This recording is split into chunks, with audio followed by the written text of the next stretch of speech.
चलिए आज कुछ नई चीज़ों पे लेके चल रहा हूँ, क्योंकि ये जो कुछ किताब के अंश दिखा रहा हूँ मैं आपको अपने जो किताब में लिख रहा हूँ उसी से पढ़ा देता हूँ। कुछ टॉपिक्स आपको यहाँ से ही दिखा देता हूँ। देखिए, जो हम आज पढ़ने जा रहे हैं वो आपका पॉलिटिकल साइंस है। पॉलिटिकल साइंस के कुछ महत्वपूर्ण बिंदु जो आपकी परीक्षा के दृष्टिकोण से अत्यंत महत्वपूर्ण है, ये पूछे जाते हैं। इसी से देखना, आप अगर ये श्रृंखला देखोगे तो यहाँ से आपको बहुत ढेर सारे प्रश्न आपको देखने को मिल जाएंगे।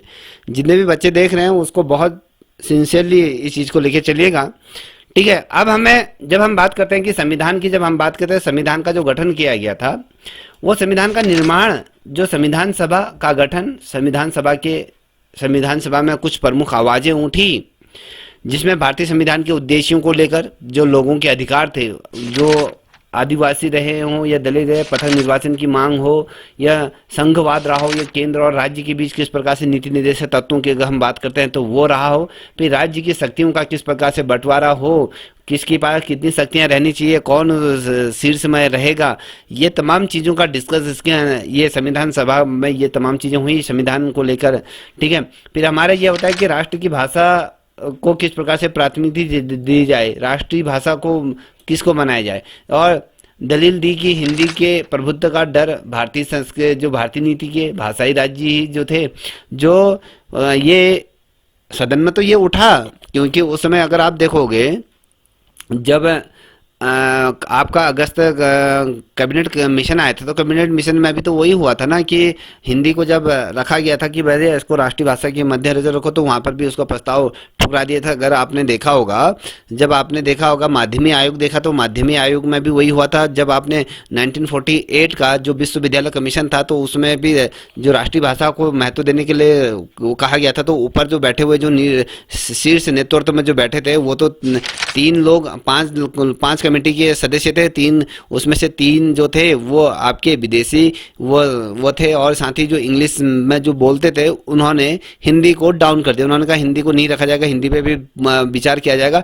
फिर आता है 1948 में रखा गया, तो फिर 1956 में फिर पुनः इस चीज़ पे चर्चा हुई कि भैया इसको रखना चाहिए। फिर जाके थोड़ा सा ये चीज़ें हुई, तो जितने भी भाषाई राज्य थे, जो भी अलग अलग भाषा, चाहे तमिल, तेलुगु हो या बिहारी हो या अलग अलग जो जितने भी कन्नड़ हो, तो ये राज्यों को थोड़ा सा इस चीज़ का डर था कि हिंदी को राष्ट्रीय भाषा के रूप में ये दर्जा ना मिल जाए। क्योंकि अभी आपको पता होगा कि हमारी जो राष्ट्रीय भाषा के रूप में हम तो प्रयोग कर रहे हैं हिंदी का करें, मगर उसको संवैधानिक रूप में दर्जा प्राप्त नहीं है। अगर हम कह रहे हैं संविधान के अनुच्छेद में रखा गया है, मगर उसको संवैधानिक जो रखा गया है उसको राजकीय जो कार्यालयी जो भाषा है उसकी राजकीय कार्यशैली के अंतर्गत वो भाषा को रखा गया है। तो ये संविधान का क्या था, संविधान का एक खूबसूरत अंग था कि जिसके अंतर्गत संविधान को निर्माण एक दिशा दी गई थी, एक कहीं ना कहीं उसको रिलेटेड ये संविधान ये चल रहा था। तो कहीं ना कहीं हम ये सोच के चल सकते हैं कि संविधान हाँ कि इस तरीके से रहा था।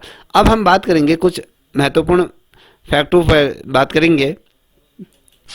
यहाँ पर आप देख पा रहे हो कि हम कहते हैं कि हमारा जो शुरुआत होती है संविधान का निर्माण और एक नए युग की शुरुआत, जब हम बात करते हैं, जब संविधान का निर्माण हुआ तो कहीं ना कहीं एक भारत में एक नए युग का सूत्रपात हुआ।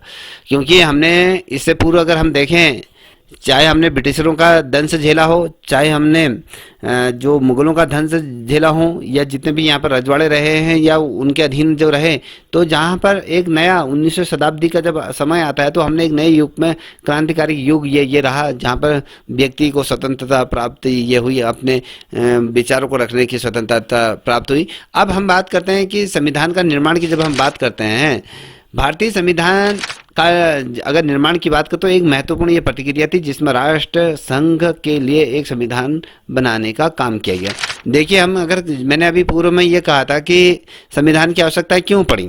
संविधान की आवश्यकता हमें इसलिए पड़ी कि किसी भी अगर जो राष्ट्र को संचालित करने के लिए, किसी देश को संचालित करने के लिए उसमें शासन व्यवस्था के जो मूलभूत सिद्धांत होते हैं, अगर उनका वर्णन करने के लिए, या कहें उस देश में शासन व्यवस्था को किस प्रकार से संचालित किया जाए, सरकार के बीच संबंध कैसे स्थापित किया जाए, किस प्रकार से कानून व्यवस्था होगी, तो ये तमाम चीज़ों का गठन संविधान के माध्यम से किया जाता है। कोई भी राष्ट्र प्रगति के पथ पर तब अग्रसर होता है जब उसके देश में जो उसका जो संविधान कॉन्स्टिट्यूशन है वो जब सही तरीके से वर्क करे।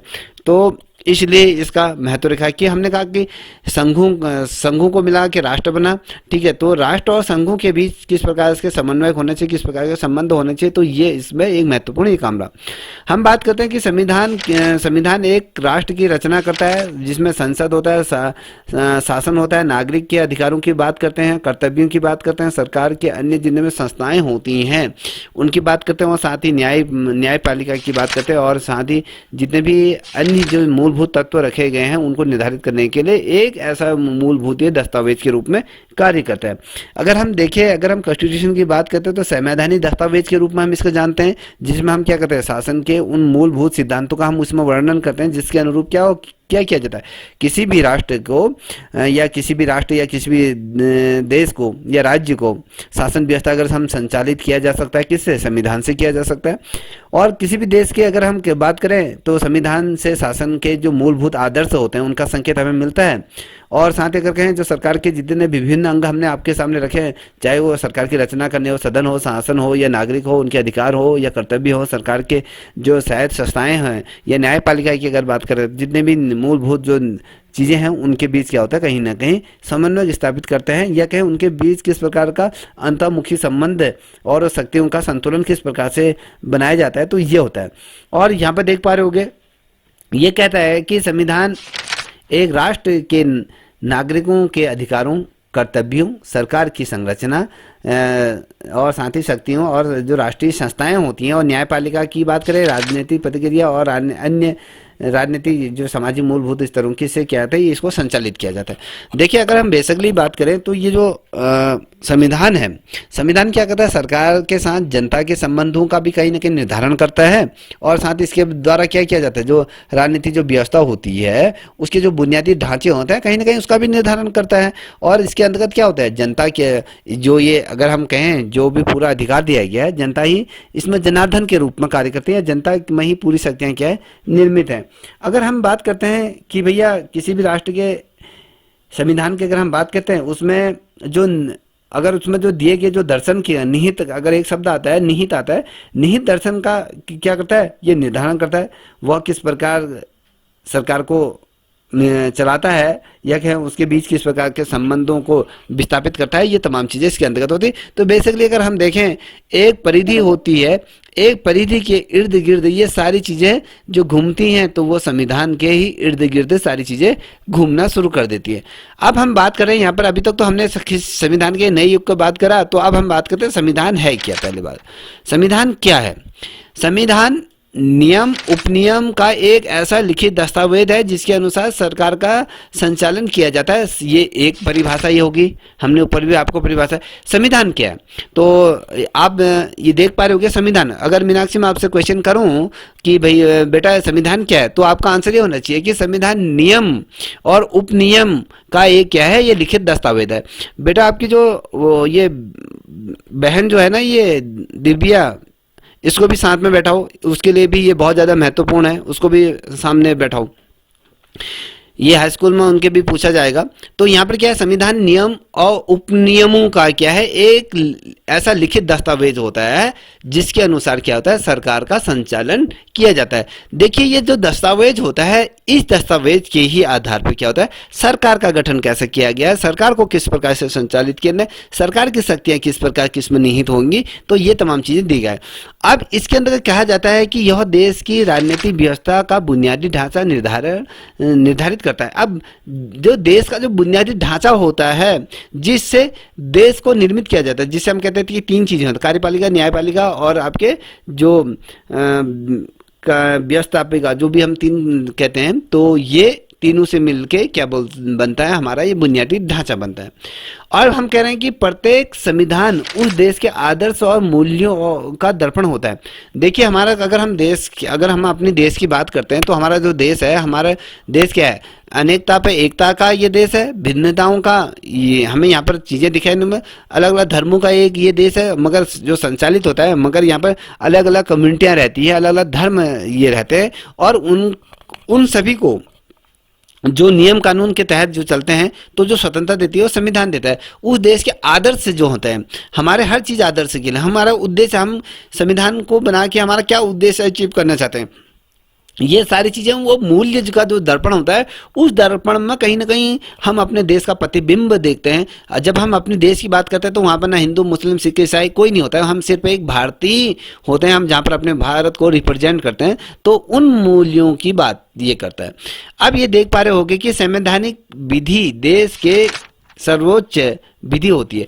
देखिए संविधान को क्या किया गया, हर किसी से ऊपर रखा गया।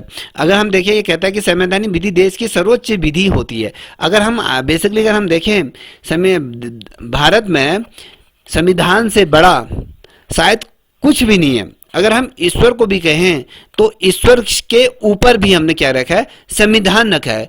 अगर हम ईश्वर को ऊपर रख दे, संविधान को नीचे रखें, तो फिर हमारा देश संचालित नहीं हो सकता है। तो बेसिकली अगर आप देखोगे, एक शब्द आता है, जब संविधान सभा का गठन किया गया था, तो जब संविधान सभा का गठन हुआ था तो संविधान सभा की जो प्रस्तावना बन रही थी, तो उस समय प्रस्तावना का पहला शब्द किससे प्रारंभ होगा, ये बहुत डिस्कस हो रही थी इस पे।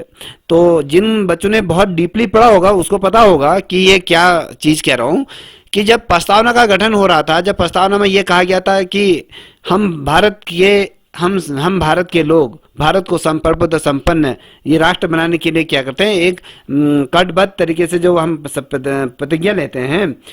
जब हम ये प्रतिज्ञा लेते हैं तो इसमें जो पहला शब्द आता है, हम भारत के लोग, तो ये कहा गया था कि संविधान सभा में कि भारत की जो प्रस्तावना है वो किस शब्द से शुरू होनी चाहिए। ऐसे बहुत ढेर सारे ऐसे कोई उनका नाम पूरा याद नहीं आ रहा, कोई एक शर्मा जी थे, तो उन्होंने कहा कि जो भारत की जो प्रस्तावना स्टार्ट होनी चाहिए वो होनी चाहिए कि ब्रह्मांड में ईश्वर भगवान से के का शपथ लेकर मैं ये संविधान को रखता हूँ। अलग अलग लोगों ने, अब मैं ईश्वर की शपथ लेता हूँ, तो यहां से स्टार्ट करा। अलग अलग लोगों ने इसको अलग अलग तरीके से रखा। फिर जाके बाबा साहब अम्बेडकर ने ये कहा कि इसकी जो प्रस्तावना की जो पहली लाइन होनी चाहिए, हम भारत के लोग। हम यहाँ पर जब ये कहा गया तो इसका समर्थन जितने भी संविधान सभा में जितने भी सदस्य थे उन सभी ने उसका समर्थन किया। तो वहां पर ना ईश्वर को रखा गया ना किसी को रखा, कि एज ए पीपुल हम इंडियन को रखा गया कि हम भारत किससे निर्मित है, हम लोगों से भारत होता है, हम लोगों से ही ईश्वर है। अगर ह्यूमन बीइंग ही नहीं रहेगा, ईश्वर की पूजा कौन करेगा, ह्यूमन बीइंग करता है। तो इसलिए उस प्रस्तावना का जो पहला शब्द आता है कि हम भारत के लोग, भारत को संप्रभुत्व संपन्न, जो आपने देखा होगा अभी जिसमें आपके जब ये मोदी जी की जब शपथ ग्रहण समारोह हो रहा था, तो उसमें आपने देखा होगा अलग अलग जितने भी सांसद है, जो मंत्री थे, अलग अलग तरीके से शपथ ले रहे थे।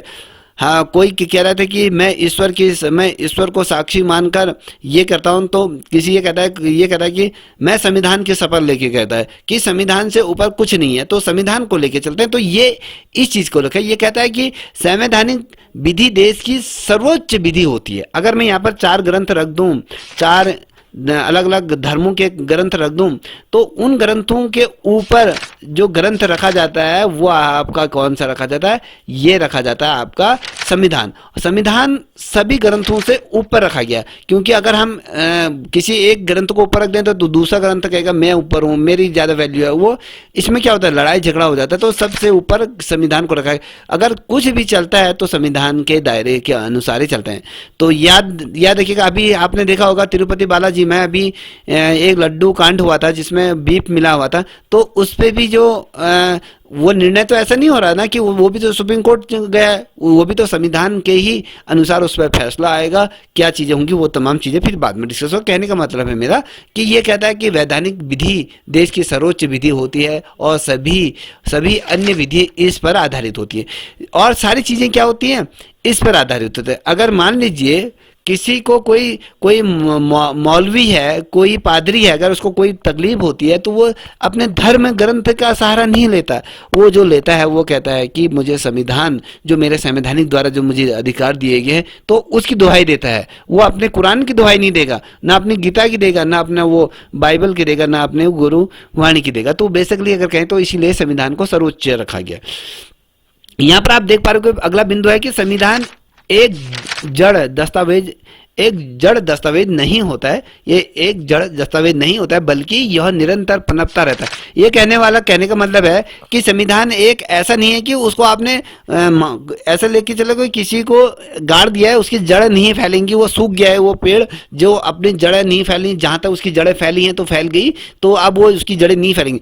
ये जो हमारा जो संविधान है वो निरंतर पनपता ही जा रहा है। अगर हम देखें, जब हमारा संविधान बना था उसमें 395 अनुच्छेद थे, तो उसमें संशोधन आज 450 से ऊपर के वो चीजें हो चुकी, तो निरंतर इसमें क्या हुआ, ये गतिशील है, इसमें निरंतरता ये पनप रहा है। तो ये पनप रहा है, तो ये हमेशा इसी तरीके से पनपता रहेगा। वर्षों से चली आ रही परंपराएं भी देश के शासन में महत्वपूर्ण भूमिकाएं अदा करती हैं। जो हमारी परंपराएं चल रही हैं, तो वो भी कहीं ना कहीं हमारे देश को आगे बढ़ाने के लिए, हमारे समाज को एकजुट करने के लिए वो भी बहुत जरूरी है। तो ये है।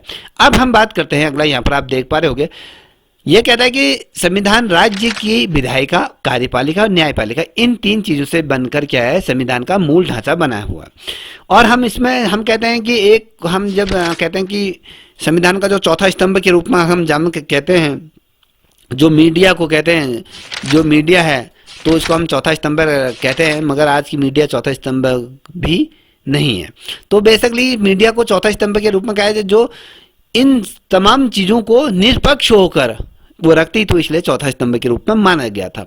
तो आपकी विधायिका होती है, कार्यपालिका और न्यायपालिका, इन तीनों से निर्मित होती है। इनकी स्थापना उनकी शक्ति और उसके दायित्व सीमांकन और जनता और उसके राज्यों से संबंधित विनियमन करता है कि भैया कार्यपालिका, जो विधायिका की शक्ति किसके पास निर्मित होनी चाहिए, कार्यपालिका की शक्ति किसके पास, जो ये न्यायपालिका किन चीजों का देख रेख करेगी, इसकी जो शक्ति किस में निहित है, राज्यों का दायित्व किस प्रकार से है, इनका बंटवारा किस प्रकार से होगा, जनता के हाथ में कितनी पावर होगी, जनता जनार्दन कितना होगा, ये तमाम चीजें इसके अंतर्गत आ जाती। अब आते हैं बहुत ज्यादा महत्वपूर्ण टॉपिक पर चल रहे हैं, ये लेके चले, ये बहुत ज्यादा महत्वपूर्ण है। ये लेके चले कि अगर आपने, जो अभी मैं आपको दिखाने जा रहा हूं, जब हम संविधान पढ़ते हैं तो उसका एक छोटा लघु रूप मैंने आपके सामने ये बना के रखा है। जब ये किताब पूरी छप जाएगी तो उस टाइम पे अगर आप ये किताब लोगे तो आपको ये समझ में आ जाएगा। देखिए यहीं पर ही से ही सारे क्वेश्चन बनते हैं। अगर आप पेपर से देखोगे, कई वर्षों के पेपर उठा के देखो तो यहीं से क्वेश्चन बनते हैं। संविधान सभा की मांग, यही ये फैक्चुअल प्रश्न आपके रखे हैं। तो ये है 1922 में महात्मा गांधी जी ने क्या करा था, संविधान सभा और संविधान निर्माण की मांग करी। हम सबसे पहले हमें जो हम पूछते हैं कि संविधान सभा की मांग किसने पेश करी थी, हम कहते हैं कि मोतीलाल नेहरू या फिर जवाहरलाल नेहरू की बात करते हैं। तो बेसिकली अगर हमें पता होना चाहिए, 1922 में महात्मा गांधी ने संविधान सभा में संविधान के निर्माण की मांग करी थी। और साल आता है 1927 में, कांग्रेस का जब मुंबई में जो अधिवेशन हो रहा था, तो वहां पर जो मोतीलाल नेहरू थे, उन्होंने एक प्रस्ताव पेश किया था जिसे हम अगस्त प्रस्ताव के रूप में जानते हैं। ठीक है, तो हम जब अभी तो हम ये पढ़ रहे हैं क्योंकि अभी फैक्चुअल चीजें बता रहा हूं, जब हम इसके अंदर डीपली पढ़ेंगे तो आपको पता होना चाहिए महात्मा गांधी ने किसके सामने रखा, क्यों ऐसी जरूरत पड़ी, तो हम उसको भी विस्तार से पढ़ेंगे तो हमारे समझ में आएगा। तो अभी तो हम ऐसे ही समझ रहे हैं।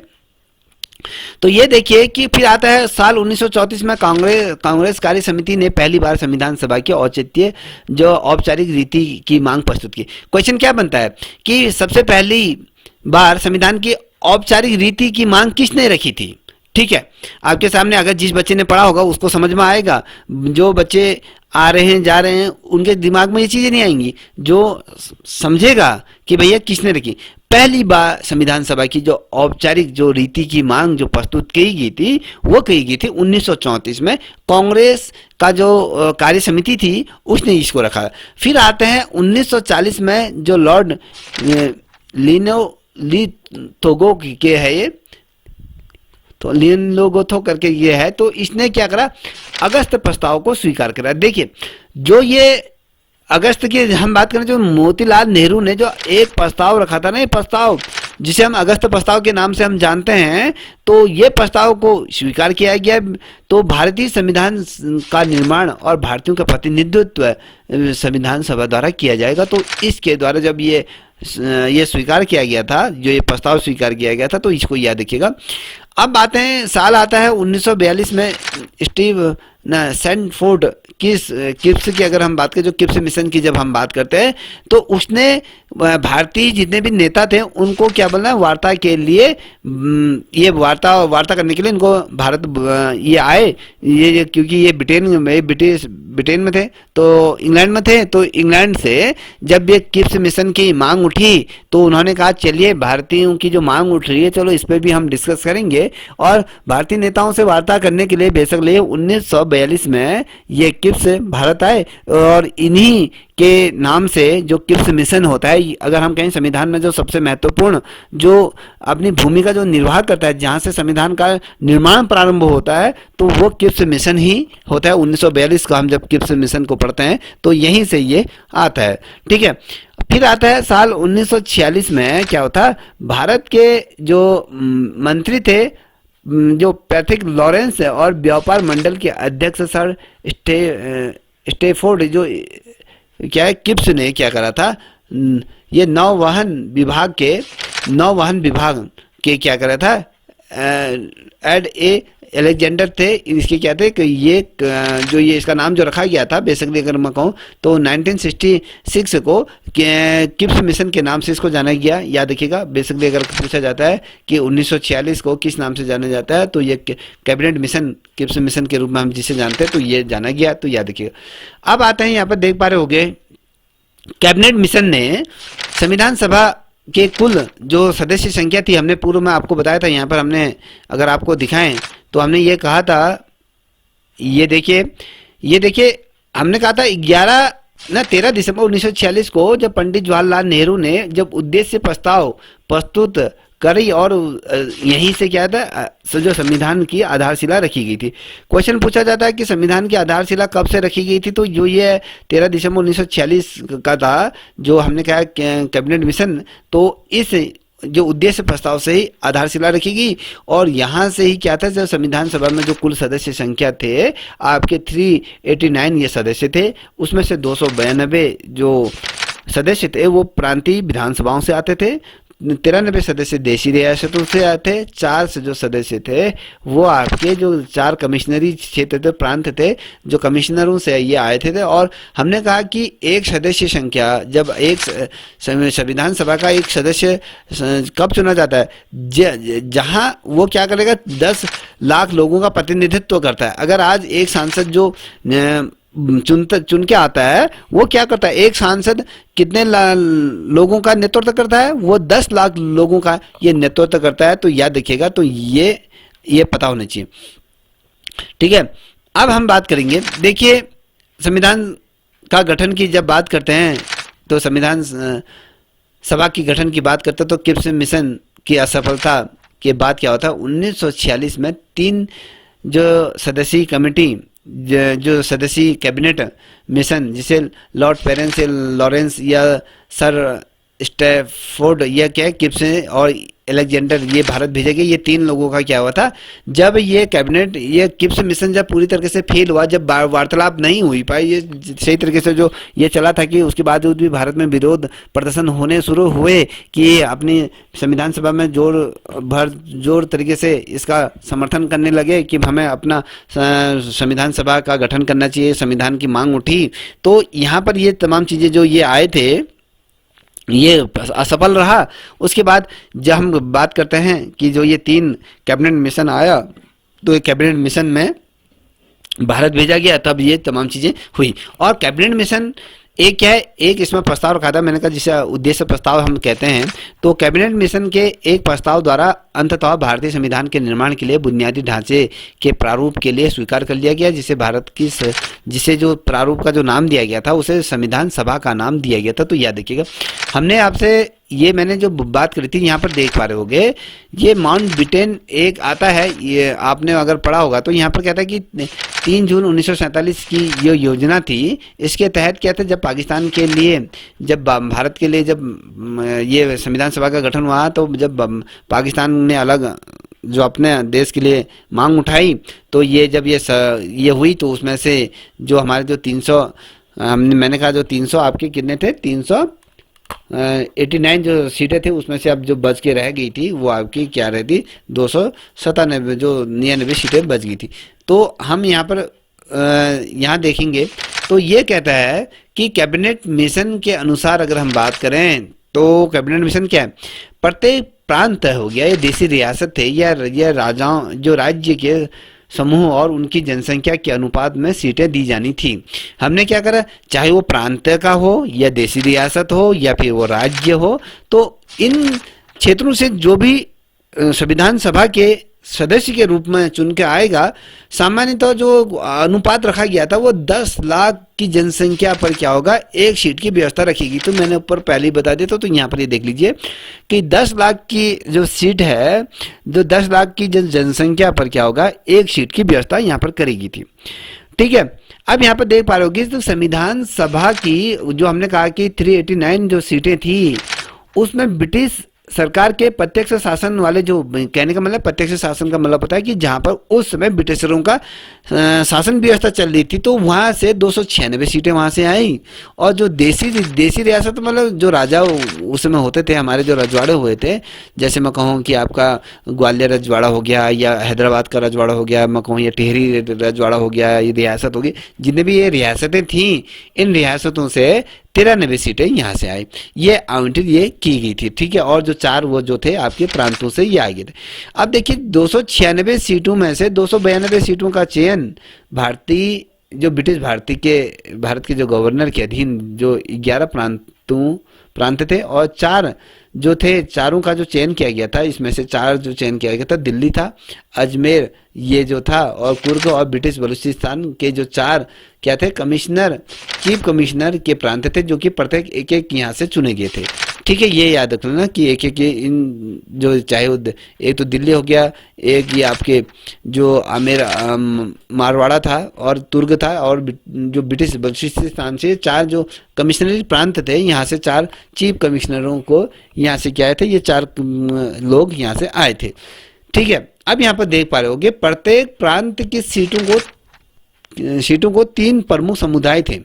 देखिए जो प्रत्येक प्रांत से अगर मैं कहूँ, जो प्रत्येक प्रांतों से जो लोगों की जो संख्या थी, जो सीटों की जो रखा गया था, वो प्रमुखतः 3 समुदाय के बीच में बांटा गया था। एक समुदाय के रूप में अगर हम बात करें, एक तो था आपका मुस्लिम था, दूसरा आपका सिख था और तीसरा था आपका सामान्य। तो ये याद रखिएगा कि कभी क्वेश्चन पूछा जाता है कि प्रांतीय सीटों को प्रमुखता से कितने भागों में विभाजित किया गया था, तो आपको पता होना चाहिए 3 भागों में ये विभाजित किया गया था, मुस्लिम, सिख और सामान्य। और मुस्लिम और सिख के अलावा अगर हम बात करें, उनने उनकी जनसंख्या के अनुपात में इसको बांटा गया था। हमने बात कहते थे कि जो बांटा गया था, एक सीट 10 लाख पर ये थी। ठीक है, अब यहाँ पर देख के पा रहे होगे कि प्रत्येक विधानसभा प्रत्येक समुदाय के सदस्यों द्वारा अपने प्रतिनिधित्व का चुनाव ये क्या कह रहा है, प्रतिनिधित्व का चुनाव एकल संकीर्ण मत के माध्यम से यहाँ पर समानुपाती प्रतिनिधित्व के तरीके से यहाँ पर किया जाना तय किया गया था। ठीक है, जितने भी हमारे प्रतिनिधि चुने जा रहे हैं, जितने भी जो प्रांतों से हैं या आपके जो देशी रियासतों से हैं, कहीं से भी हो, तो इसमें क्या था, एक यहाँ पर चुनाव एकल संकीर्णी जो मत था, कि एक मत देने का यहाँ पर क्या था, एक माध्यम था, यहाँ से समानुपात में उसको विभाजित किया गया था, उसके तरीके से मतदान करने का यहाँ पर बात किया गया था। ठीक है, तो यहाँ पर ये कहता है कि देशी रियासतों के प्रतिनिधि का चुनाव रियासतों के जो प्रमुख थे उनके द्वारा किया गया। अब ये जो 4 लोग जो देशी रियासतों के जो प्रतिनिधि के रूप में जो लोग आ रहे थे, इनका चुनाव किया था जो देशी रियासतों के जो प्रमुख थे, जो राजा, अगर हम कहें राजा थे, उनके द्वारा उन सदस्यों का चुनाव किया गया, क्योंकि राजा ही उस समय क्या था, प्रमुख होता था उस क्षेत्र का, अपने क्षेत्र का, तो वो किया करता था। संविधान सभा का आंशिक स्वरूप से चुनी गई। देखिए, संविधान सभा आंशिक रूप से चुनी गई और आंशिक रूप से इसका नामांकित इसके एक निकाय के रूप में ये थी। अब बात करते हैं जो मैंने आपको यहाँ पर समझाने की कोशिश कर रहा था, अब हम उसी की तरफ अग्रसर हो रहे हैं। यहाँ पर आप देख पा रहे हो कि संविधान सभा हेतु ब्रिटिश भारत के प्रांतों को आवंटित जो सीटें थी 296 सीटों के लिए जुलाई और अगस्त में चुनाव ये हुए थे। कभी क्वेश्चन क्या बनता है, ये याद रख लेके जुलाई और अगस्त 1946 को ये चुनाव हुए थे। भारत ये संविधान सभा हेतु ब्रिटिश भारत के प्रांतों को आवंटित जो 296 सीटों के लिए चुनाव किस वर्ष हुए थे, किस माह में हुए थे पूछा जाता है, तो आपको पूछा जाए जुलाई से अगस्त 1946 में ये हुए थे। और 296 सीटों में से भारतीय राष्ट्रीय कांग्रेस को उसमें जो सीटें मिली थी 208 सीटें इसने जीती। और साथ ही मैं कहूँ इसमें जो मुस्लिम लीग ने 73 सीटें और 15 सीटें अन्य लोगों ने जो छोटे मोटे जो समूह थे उन्होंने ये जीती थी, याद रखिएगा।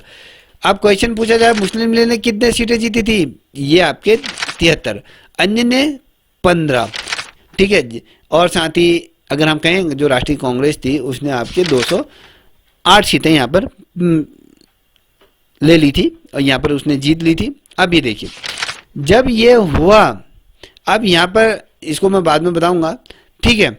अब देखिए यहाँ पर आ रहा है कि बहुत ज़्यादा महत्वपूर्ण है, ये बहुत दफे पूछा जाता है, लोगों को ही पता है कि दो ही क्या होती बैठक हुई थी, पूछते हैं तो बेसिकली अगर संविधान सभा की पहली बैठक हुई थी 9 दिसंबर 1946 को संविधान सभा की पहली बैठक हुई, 10 दिसंबर 1946 को ये दूसरी बैठक हुई और तीसरी बैठक जो हुई थी वो 11 दिसंबर 1946 को संविधान सभा की तीसरी बैठक हुई थी। बेसिकली अगर हम देखते हैं तो ये 3 बैठकें हुई थी।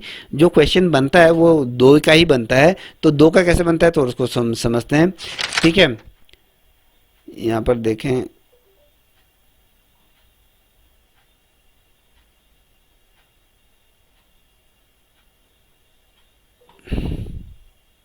इतना समझ में आ रहा है।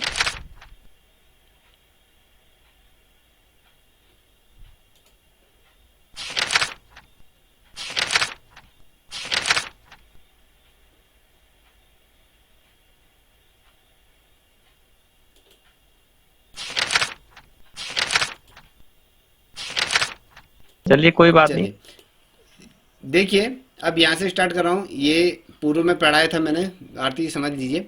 अब हम बात करेंगे, देखिए संविधान सभा की जब हम बात कर रहे हैं तो संविधान सभा का गठन क्यों किया गया था, तो संविधान बनाने का काम करने वाली सभा को ही संविधान सभा का, संविधान सभा किसे कहते हैं क्वेश्चन बनता है कभी, तो संविधान सभा संविधान बनाने वाली जो सभा, संविधान बनाने का जो काम जिसने किया था उसको हम संविधान सभा कहते हैं।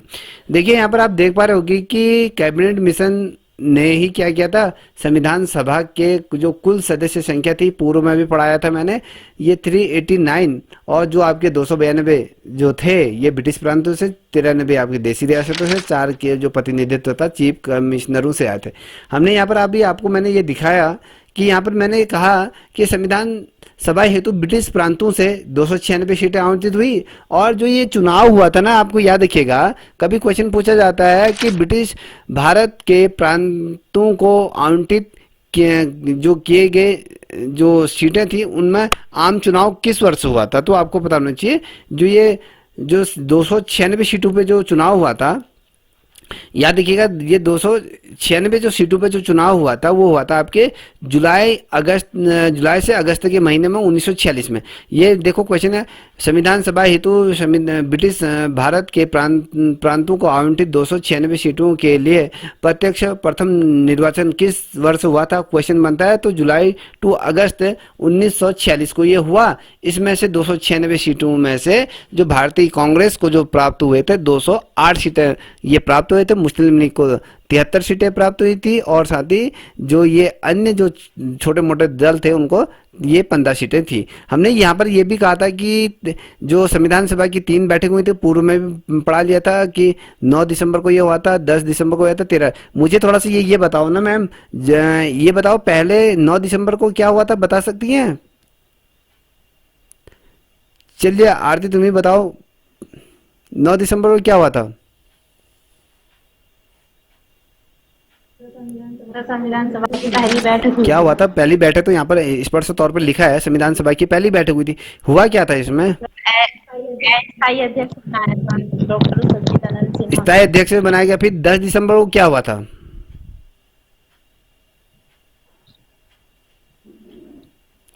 10 दिसंबर को क्या होता जब दूसरी बैठक बैठी? चलो 11 दिसंबर को क्या हुआ था? वो स्थायी अध्यक्ष बनाया था डॉक्टर राजेंद्र तो प्रसाद। अभी जब हम पढ़ते हैं ना बेटा, जहां पर भी हम पढ़ते हैं ये दो चीजें आती हैं, दो ही चीजों पे पूछा जाता है, क्योंकि मैंने ये विस्तार से नोट्स बना रखे हैं, तो इसलिए यहाँ पर मैंने ये चीजें यहाँ पर लिख दी। तो ये जो 10 दिसंबर को जो दूसरी बैठक हुई थी ना, जब इसमें अस्थायी अध्यक्ष सत्यनारायण सिंह को चुना, तो उसके बाद जब दूसरी बैठक हुई तो उसमें ये कहा गया था यार अब हमें स्थायी अध्यक्ष चुनना है, तो उसके लिए जितने भी संविधान सभा के जितने भी लोग थे उनको एक मत के साथ जो जो डॉक्टर राजेंद्र प्रसाद को क्या किया गया था, वही थे ना, उनको ही चुना गया था या कोई और था? सर स्थायी अध्यक्ष। उनको चुन सर सर बोलो, अस्थायी तो डॉक्टर सच्चिदानंद सिन्हा थे। स्थायी अध्यक्ष कौन था? डॉक्टर राजेंद्र हाँ, प्रसाद। तो जब संविधान सभा की जब 10 तारीख को बैठक हुई तो उसमें कहा था कि यार हमें स्थायी अध्यक्ष चुनना है, सभी लोग क्या था अपना, जब हम कहते हैं ना कि जो संविधान जब हम कहते हैं मंत्रिमंडल का जो नेता नेता जो दल का जो नेता चुना जाता है, तो कहते हैं जैसे कि सभी लोग मान लीजिए प्रधानमंत्री को चुनना है, जब जितने भी संविधान सभा की जब सर्वदलीय बैठक होती है तो उसमें सभी लोग एक मत होके क्या करते हैं, जितने भी वो कहते हैं कि हमारे प्रधानमंत्री ये चुना जाएगा। तो उसमें 10 तारीख को ये बैठक हुई थी जिसमें डॉक्टर राजेंद्र प्रसाद को अध्यक्ष स्थायी अध्यक्ष के लिए नॉमिनेट किया गया था। 10 तारीख को ये बैठे अध्यक्ष के पद पे।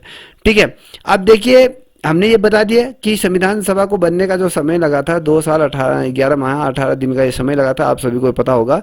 अब यहाँ पर देखिए संविधान सभा की कुछ महत्वपूर्ण चीजें आपको देख पा रहे होंगे। ये कहता है कि संविधान सभा के कुल 12 अधिवेशन हुए थे। देखिए ये बहुत महत्वपूर्ण है, इसे नोट कर लीजिए या स्क्रीनशॉट खींच लीजिए। संविधान सभा के कुल 12 अधिवेशन हुए, जिसमें जो 12 अधिवेशन हुए तो उसमें क्या था 167 बैठक इसमें हुई थी, 67 बैठक हुए थे।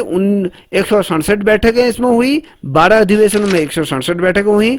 और जो संवैधानिक सलाहकार के रूप में जिसे नियुक्त किया गया था वो BN राव थे, और प्रारूप समिति के अध्यक्ष डॉक्टर अंबेडकर जी थे, और स्थायी अध्यक्ष ये आप देख पा रहे हो डॉक्टर राजेंद्र प्रसाद थे।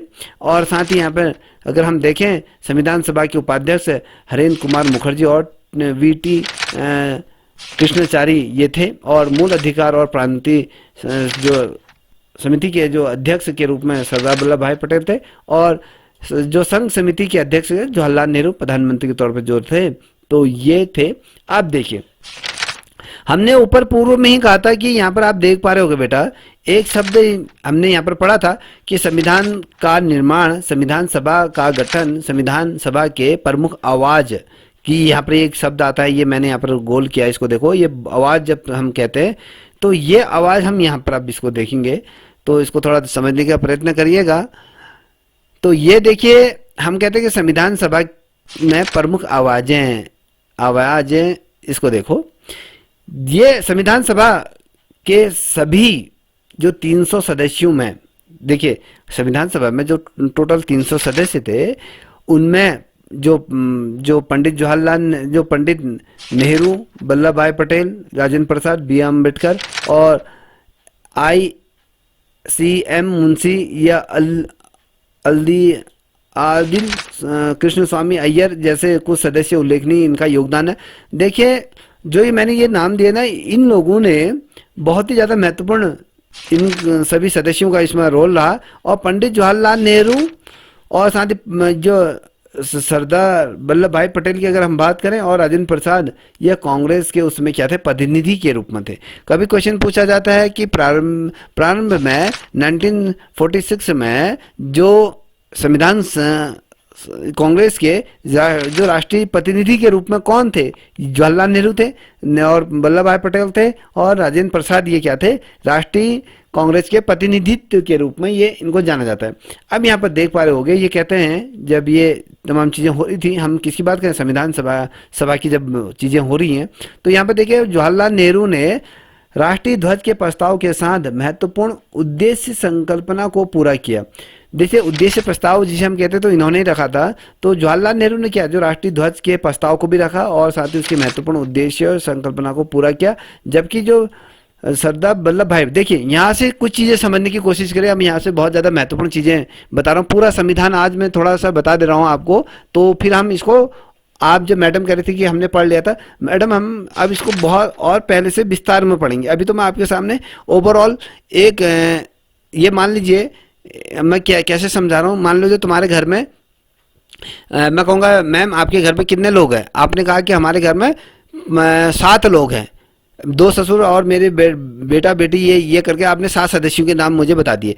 अब आपके फैमिली में जो ये सदस्य किस प्रकार से, 7 लोगों का मिलन कैसे हुआ, किस प्रकार से चीज़ें हुई, कैसे कौन आया, कहाँ पर से किसका ये विवाह, तुम्हारा विवाह कैसे उनके साथ हुआ, ये तुम्हारा ससुर कौन बना, किस प्रकार से तुम्हारा रिश्ता आया, ये तमाम चीज़ें होती है ना। तो ये फिर विस्तार से पूरे से हमने कह दिया कि अब मैं कहूँगा कि यार तुम्हारा परिवार तो बहुत अच्छा है।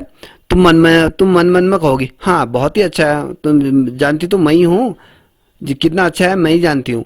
अब जो मैं ही जानती हूँ जो कह रहे हो, तो उसको जानने के लिए मुझे आपको समझना पड़ेगा। तो इसलिए हमें सारी चीज़ें समझने के लिए संविधान को समझना पड़ेगा बारीकी से। तो यहाँ पर देखिए, जो पंडित जवाहरलाल नेहरू थे, उन्होंने कहा कि राष्ट्रीय ध्वज का प्रस्ताव, जो हमारा राष्ट्र ध्वज है, तो उसमें उन्होंने बहुत ज़्यादा महत्वपूर्ण अपनी भूमिका निभाई और उसका उद्देश्य पूरा इन्होंने किया। और जो सरदार वल्लभ भाई पटेल था, उसको जो दायित्व दिया गया था, उन्होंने कहा जितने भी ये रियासतें हैं उनके साथ तुम बातचीत करो और इनको भारत में मिलाने की महत्वपूर्ण भूमिका इन्होंने निभाई।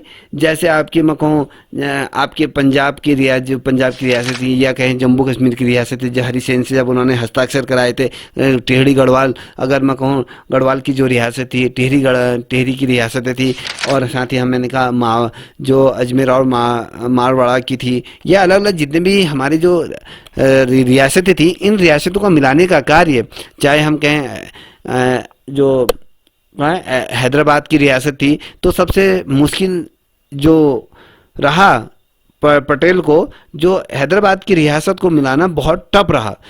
ये सब रियासतें मिल गई थी, लास्ट में ये रियासत ने थोड़ा टांग अड़ा दिया। उन्होंने कहा नहीं, हम भारत के जो ये संविधान संघ जो बन रहा है संविधान सभा में, हम मिलना ही नहीं चाह रहे हैं।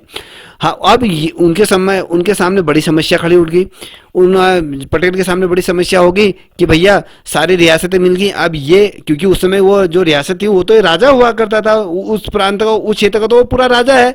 तो उसमें क्या हो गया था, ये सबसे बड़ी संविधान सभा की सबसे बड़ी टेंशन हो गई थी कि भैया अब क्या होगा।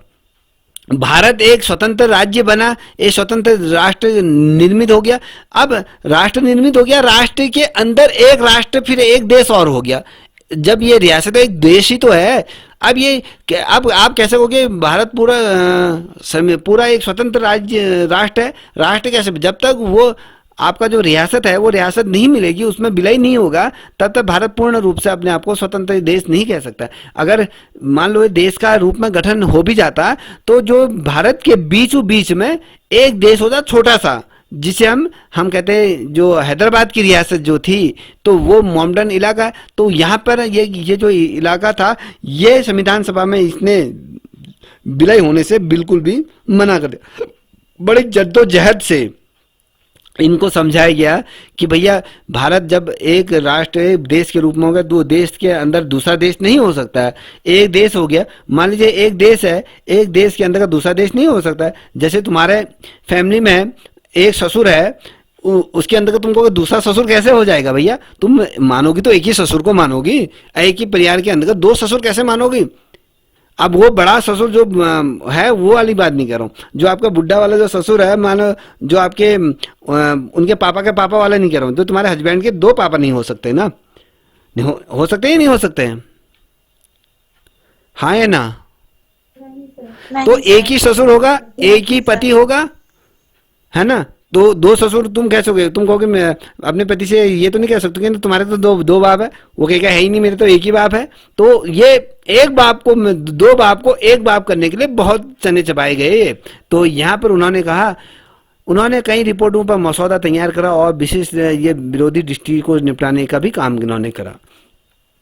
अब देखिए यहाँ पर राजेंद्र प्रसाद ने क्या करा। राजेंद्र प्रसाद ने जो संविधान सभा के अध्यक्ष के रूप में ये रचनात्मक लाइनों के साथ चर्चा को आगे बढ़ाया और यह सुनिश्चित किया कि सभी सदस्यों को बोलने का मौका मिलेगा। क्योंकि संविधान सभा के अध्यक्ष थे, तो इन्होंने रचनात्मक रूप से इस सदन को कार्यवाही प्रारंभ करने के लिए आगे बढ़ाने की चर्चाएं इसमें करेंगे। हर सदस्य, हर प्रांत से जो सदस्य आ रहा है उसको संविधान सभा में बोलने का मौका दिया जाएगा। अब बी आर अम्बेडकर की बात करते हैं तो बी आर अम्बेडकर जी गांधी जी की सलाह पर कैबिनेट में शामिल हुए। देखिए पहले ये बी आर अम्बेडकर जी हो ही नहीं रहते, क्योंकि संविधान में ऐसी बहुत ढेर सारे इन लोगों ने खामियां वो कर दी थी। उन्होंने कहा ये चीज़ें नहीं होंगी, तो बड़ी मुश्किलों जद्दोजहद करके, क्योंकि संविधान सभा बहुत से लोग क्या करते हैं, बाबा साहब के इतिहास को छिपाया गया, तो लोग कहते हैं कि यार उस समय संविधान सभा को इसको लिखने के लिए नहीं देना चाहिए था। तो पूरे भारत में ये जो संविधान सभा, जो संविधान को लिखने की जो क्षमता थी, प्रारूप समिति के अध्यक्ष से नहीं बना, तो कोई और बेहतर विकल्प था ही नहीं। इनके बराबर अखंड ज्ञानी, इतना पढ़ा लिखा व्यक्ति कोई था नहीं, तो इसीलिए इनको दिया गया। तो महात्मा गांधी की सलाह पर क्या होता है, कैबिनेट में शामिल हुए और ये पहले देश के कानून मंत्री के रूप में इन्होंने अपना काम करा और संविधान सभा का मसौदा जो समिति के अध्यक्ष के रहे, और के मुंशी और आदि कृष्ण स्वामी अय्यर और 2 वकील और थे जिन्होंने संविधान सभा का जो प्रारूप था उसमें अपनी महत्वपूर्ण भूमिका ये निभाई थी, याद रखिएगा। अब बात करते हैं उद्देश्य प्रस्ताव। उद्देश्य प्रस्ताव किसे कहते हैं, ये संविधान सभा को मैं छोटे रूप में आपको बता रहा हूँ। देखिए ये मुझे बता सकते हैं कि संविधान के जो लघु संविधान किसे कहते हैं, लघु संविधान किसे कहते हैं, संविधान की आत्मा किसे कहते हैं, बता सकते हैं? संविधान की आत्मा किसे कहते हैं? प्रस्तावना। हाँ, जो उद्देशिका होती है, जो प्रस्तावना है। अगर अभी आपके सामने में एक तरीके से ये प्रस्तावना रख रहा हूँ, याद रखो, क्योंकि आप जब प्रस्तावना को पढ़ते हो तो प्रस्तावना को जब पढ़ते हो तो हम भारत के लोग, भारत को संप्रभुत्व संपन्न, ये जो शब्द आता है, अगर यहाँ से लेके नीचे तक अगर जाओगे तो संपूर्ण जो संविधान है उसमें लिखा हुआ है सारा, वो उन शब्दों में पूरा संविधान समाहित है। अब उतना तो उसका एक छोटा सा रूप है, तो वही स्वरूप मैं आपको बता रहा हूँ, हम विस्तार में फिर बाद में पढ़ेंगे। देखिए उद्देश्य प्रस्ताव की, जब हम उद्देश्य प्रस्ताव की बात करें, जवाहरलाल नेहरू ने संविधान द्वारा क्या किया था, जवाहरलाल नेहरू द्वारा संविधान का उद्देश्य प्रस्ताव जो संविधान सभा की जो 30वीं बैठक था उसमें प्रस्तुत किया था। हमने कहा था जो 30वीं बैठक ये हुई थी ना, यहाँ पर हमने कहा था संविधान सभा की जो 30वीं बैठक कब हुई थी, ये बताओ। हमने 30वीं बैठक के बारे में चर्चा करी थी। ये जो संविधान सभा की जो 30वीं बैठक हुई थी, ये देख रहे हो 11 दिसंबर 1946 को, तो यहाँ पर इस पे चर्चा हुई और इस प्रस्ताव के अंतर्गत वह सभी बातें वर्णित थी जिसके आधार पर संविधान का निर्माण किया जाना था। और इस प्रस्ताव के अंतर्गत भारत को एक स्वतंत्र संप्रभुत्व देश बनाने की घोषणा की गई थी। संपूर्ण रूप से किसी का यहाँ पर प्रभुत्व मतलब किसी का भी एकाधिकार नहीं है, ठीक है, ये घोषणा इसमें की गई। और जवाहरलाल नेहरू ने कहा कि संविधान सभा के द्वारा देश के सभी नागरिकों को न्याय, समानता, स्वतंत्रता प्रदान की जाएगी। देखिए कभी क्वेश्चन पूछा जाएगा कि संविधान के द्वारा, जो जवाहरलाल नेहरू ने कहा कि संविधान द्वारा क्या कहा जाएगा, देश के जितने भी सभी नागरिक हैं उनको न्याय के बारे में बात की गई, समानता के बारे में बात की, स्वतंत्रता के बारे में बात की गई थी यहाँ पर। और यहाँ देखिए साथ ही ये कहता है कि साथ ही संविधान, भारतीय संविधान देश के अल्पसंख्यक और पिछड़े वर्गों का भी यहाँ पर क्या करेगा, ध्यान रखेगा। तो ये इनके द्वारा कहा गया था कि संविधान ये नहीं कि किसी विशेष वर्गों को लेकर चल रहा है, तो इसमें ये कहा गया कि इसमें हम सभी नागरिकों को समान न्याय देंगे और समानता और स्वतंत्रता का अवसर हम प्रदान करेंगे। और साथ ही जितने भी देश के अल्पसंख्यक हैं जो बैकवर्ड एरिया में जो रहते हैं उनको भी हम क्या करेंगे, यहाँ पर आपको यहाँ पर सम्मान देंगे या कहें उनका भी ध्यान रखेंगे, ये कहा गया था। अब देखिए यहाँ पर आप देख पा रहे हैं कि इस संविधान का निर्माण देश की स्थिति, जो स्थिति लोगों की ज़रूरतों की और मांग के आधार पर किया जाएगा। देखिए ये संविधान का जो निर्माण किया गया था लोगों की आवश्यकताओं, मूलभूत आवश्यकताओं की, उनकी जो ज़रूरतें हैं उनको मद्देनजर रखते हुए ये संविधान सभा का क्या किया था, निर्माण किया गया था, संविधान का निर्माण किया गया था। और दूसरी तरफ देखिए ये भारतीय संविधान जो भारतीय सभा के सदस्यों की मांग और इच्छा के बजाय देश की मांग और इच्छा के अनुसार बनाया जाएगा।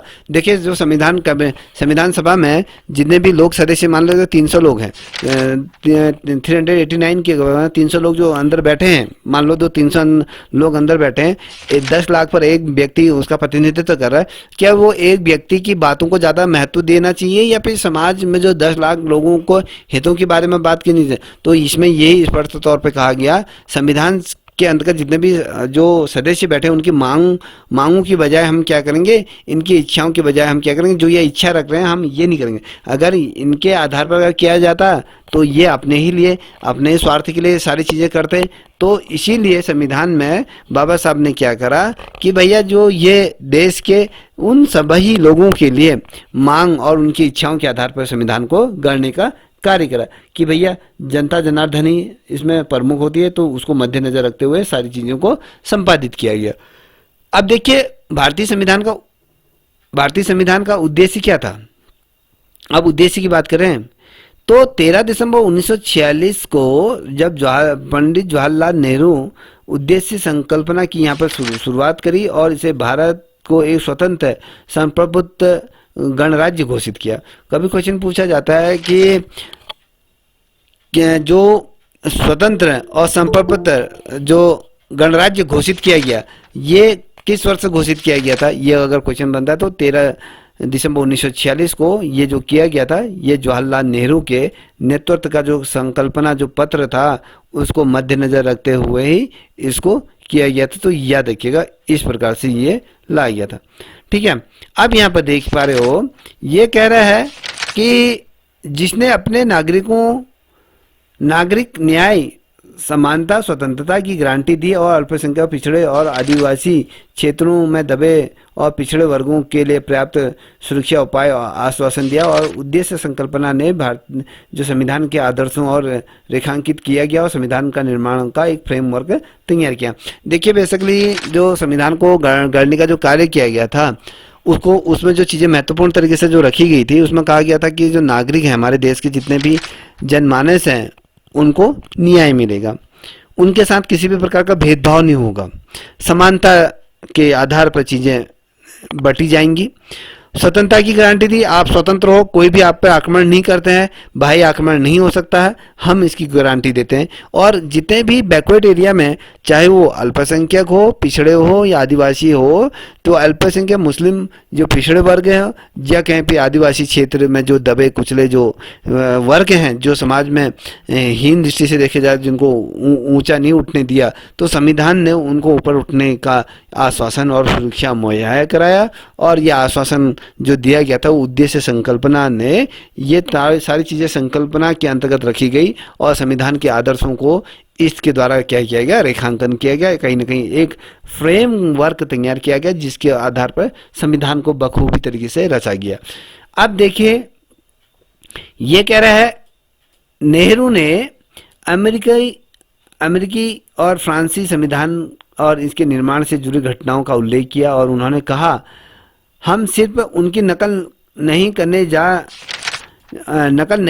जा रहे, बल्कि इसके बजाय उन्होंने कहा कि इनसे सीखने की ज़रूरत है ताकि गलतियों से बचा जा सके। देखिए, बेसिकली हमने, अब अगर हम बात करें, जितने भी हमने भारतीय संविधान के जो हम चीज़ें पढ़ते हैं ना, स्रोत की जब हम बात करते हैं, स्रोत क्या है, भारत का जो संविधान है लिखित है और सबसे बड़ा जो संविधान बनाया गया, जो संसार का जो सबसे बड़ा संविधान जो बना के तैयार हुआ, ये जितने भी स्रोत है ना अलग अलग देशों के, चाहे हमने आयरलैंड से लिया हो, ऑस्ट्रेलिया से, फ्रांस से लिया, अमेरिका से लिया हो, या फिर हम कहें जर्मनी से लिया हो, जापान से लिया हो, जहाँ जहाँ से हमने ये चीज़ें ली, हमने उनकी जो घटनाओं का उल्लेख नहीं किया।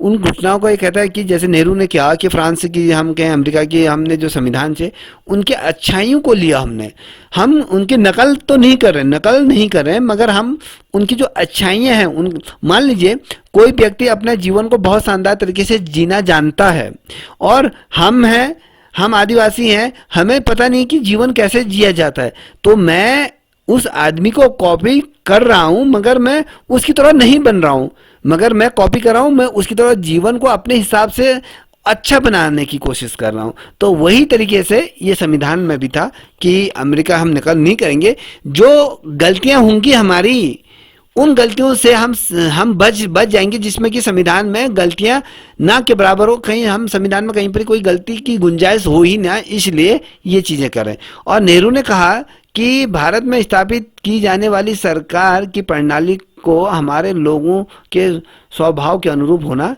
चाहिए और उन्हें स्वीकार होना चाहिए। देखिए, भारत के लोगों के अनुसार क्या होना, हमारे संसदीय प्रणाली होनी चाहिए, कार्य प्रणाली होनी चाहिए, न्यायिक प्रणाली होनी चाहिए। तो क्योंकि ये जो शासन व्यवस्था होगी, जो भारत को जो संचालित की भारत के जन के अंतर्गत होगी, जनार्दन के अंतर्गत होगी, हम भारत के लोग, आई एम पीपल की बात करें तो हम भारत के लोग, भारत को संपूर्ण संप्रभुत्व संपन्न जो हम बात करते हैं, तो भारत के लोग ही तो भारत को क्या करेंगे, एक उन्नत राष्ट्र के लिए ले जाएंगे। तो हम इसी को मद्देनजर रखते हुए इसके अनुरूप ही क्या करेंगे, कार्य करेंगे, और इसके आधार पर जो वो चाहेंगे उसके आधार पर उसी को, उनके स्वभाव के अनुरूप ही हमारा क्या होगा, ये कार्य होगा, उसी को हम स्वीकार होना चाहिए। और अगला देखिए, ये कह रहा है कि भारतीय संविधान का उद्देश्य आर्थिक न्याय, समाजवादी विचारधारा और लोकतंत्र के उदार विचारों के फ्यूज करना और सभी विचारों को क्या करना, भारतीय संदर्भ में भीतर फिर से अंकित करना होगा, ये कहा गया। तो बेसिकली अगर समाजवाद जो शब्द जोड़ा गया तो उसकी विचारधारा और लोकतंत्र के, हमने लोकतंत्र की बात करते, लोगों द्वारा जो चुना जाने वाला, ये फ्यूज करना, और साथ ही ये जो कन्फ्यूज जो भी है इसको देख लीजिए, हम बेसिकली हम ये करना था। अब ये देखिए, ये कहता है कि प्रस्तावना का तत्व, प्रस्तावना क्या है, प्रस्तावना के तत्व। देखिए, स्रोत, हम भारतीय संविधान के स्रोत की बात करते हैं, संविधान के स्रोत, ये स्रोत कहाँ से, मैंने कहा था पहला शब्द क्या था, हम भारत के लोग, अर्थात जनता, संविधान का स्वरूप संपूर्ण संप्रबद्ध, जो जनता है, संविधान का क्या है, स्वरूप संपूर्ण प्रभुत्व संपन्न है, जनता पे ही क्या है, संविधान निहित है। समझ में आ रहा है आपके?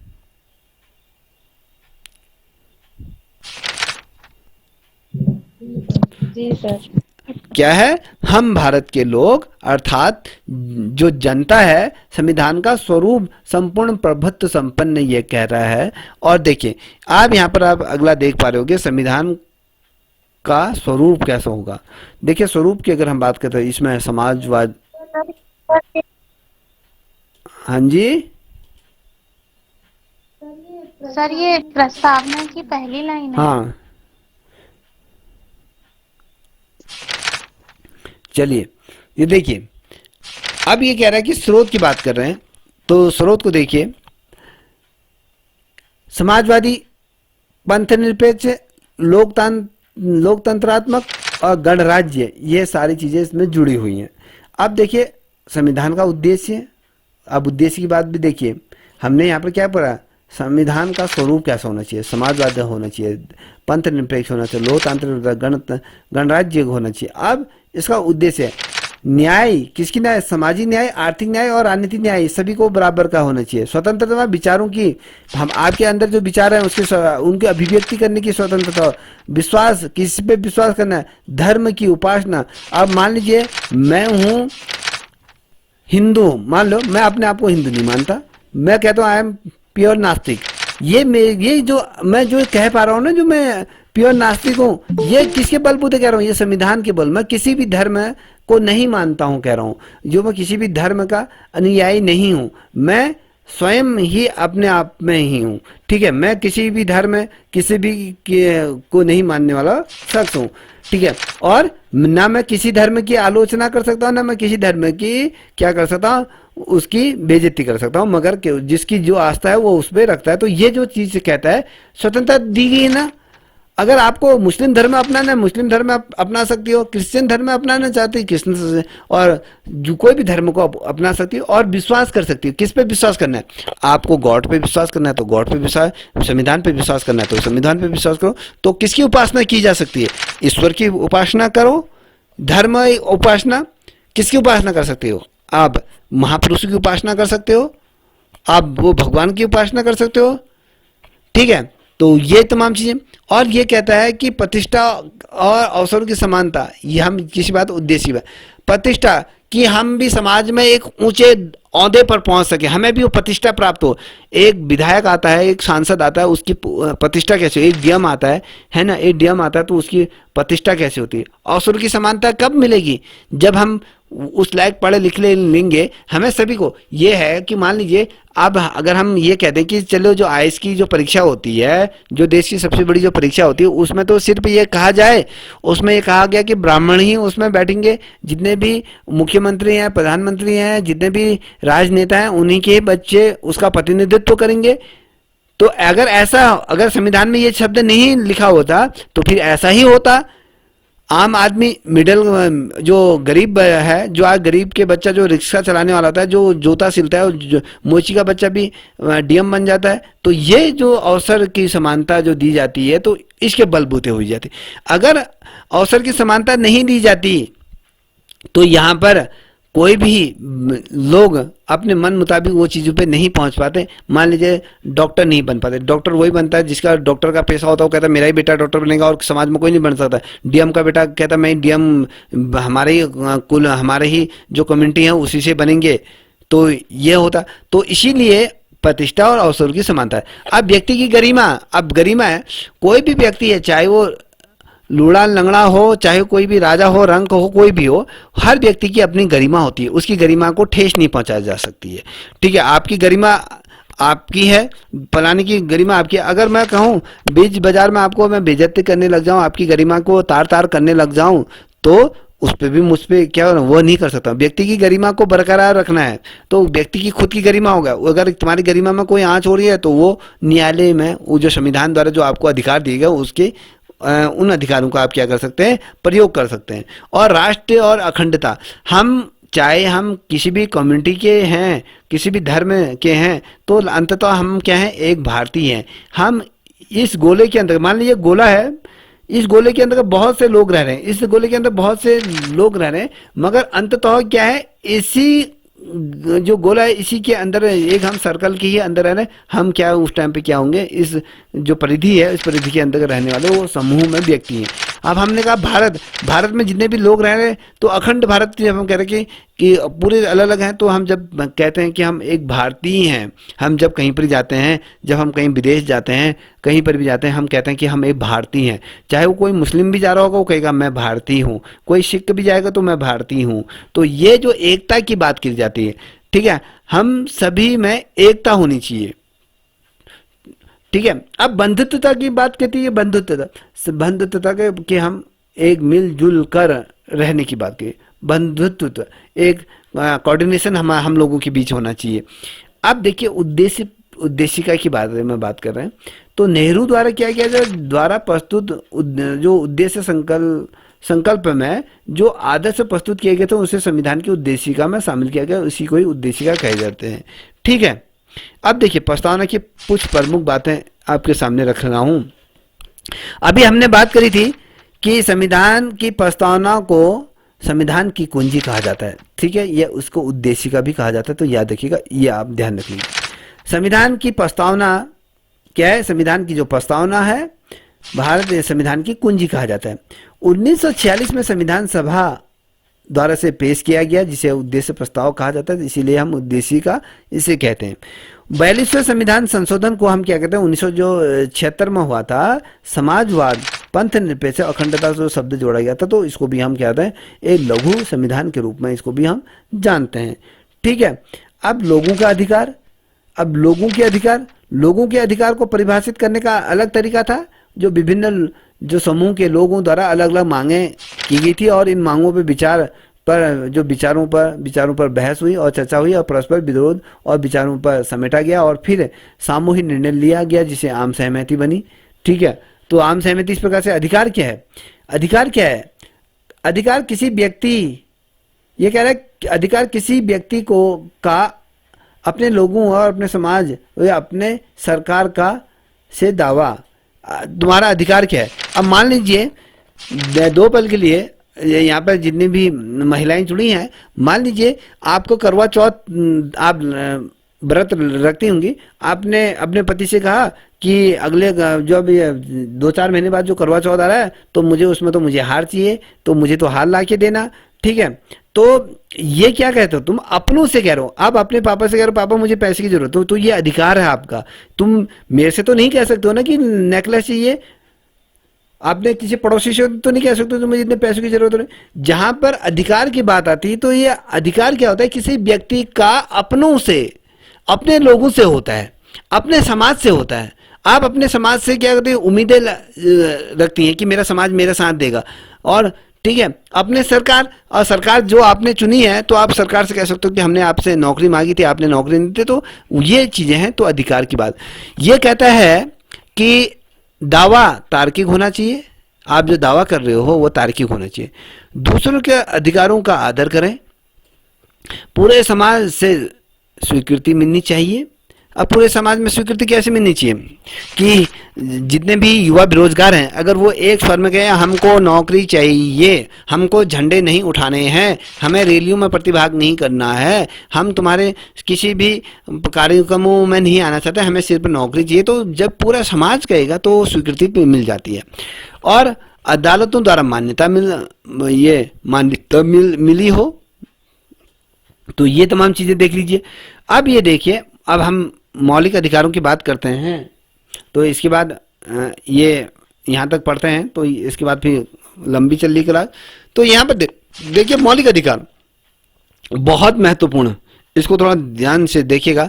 मौलिक अधिकार की जब हम बात करते हैं, संविधान के भाग 3, जो मौलिक अधिकार जो है भाग 3 है, जो आर्टिकल है भाग 3 में मौलिक अधिकारों का वर्णन किया गया। अनुच्छेद आपका क्या है, जो 12 से लेकर 35 तक किया गया, इसमें इनका जिक्र किया गया, मौलिक अधिकारों का विवरण दिया गया है, ठीक है। पूरे भाग 3 में जिक्र है, संविधान के भाग 3 में क्या है, आपके मौलिक अधिकारों का जिक्र है, आपके 12 से 13 तक की ये है। देखिए मौलिक अधिकार, भारत का संविधान 6 मौलिक अधिकार प्रदान करता है, पहले तो 7 थे, 6 अब हो गए, संपत्ति का अधिकार को हटा दिया, ठीक है। अब पहला है समानता का अधिकार।